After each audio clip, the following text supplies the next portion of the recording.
Thank you. Hi. Oh, sorry. I've worked in the arts all my life since I was 18, really, beginning as a pianist in musical theatre, playing in pit orchestras, going into theatre and opera, then spending 12 or 13 years leading arts festivals.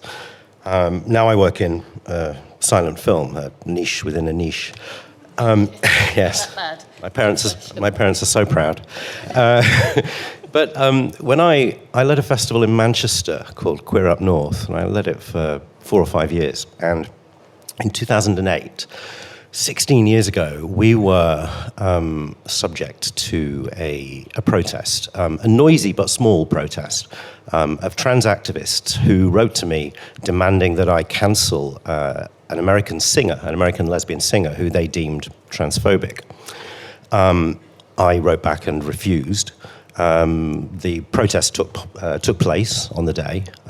They gathered outside, and I went out to speak to them, and the event happened. And my board, the charitable trustees, were absolutely standing by me. I mean, we talked about it for no more than 5 minutes. It was like, well, there was no question that we would be cancelling, that we would not be cancelling the event. And I think, and now, 16 years later, it wouldn't be so simple. It probably wouldn't be so simple. And we've got examples of many examples. I mean, perhaps the most egregious is Rosie Kay's experience with her board for her previous dance company. So something's changed, and I agree with much of what's been said already. I won't repeat it. I would like to pick up on one thing that Denise said and just develop that a bit further.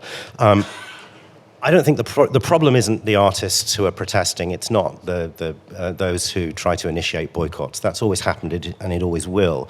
And the freedom to withhold your artistic labour, the freedom even to seek to persuade others to do the same, to act politically, even if I might think the politics is narcissistic or ignorant. The freedom to act politically is part of artistic freedom. So the problem is one of leadership in the arts. It's an arts and cultural leadership issue, because too often CEOs, managers, boards capitulate in the face of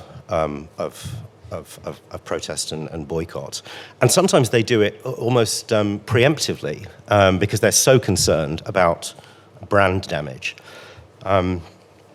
and that's the problem. Free expression, artistic freedom, it's just a dimension of free expression, is seen in the arts as a matter, it's not seen as a positive value. It's seen as a set of issues that are to do with reputation preservation, to do with protecting the brand. Arts Council sees it almost entirely in this way. All of the resources it produces are about what do you do if your organisation is subject to some kind of protest or boycott. How do you protect your reputation? They have no interest at all in the positive virtue of artistic freedom. And there are, and I think this is the problem.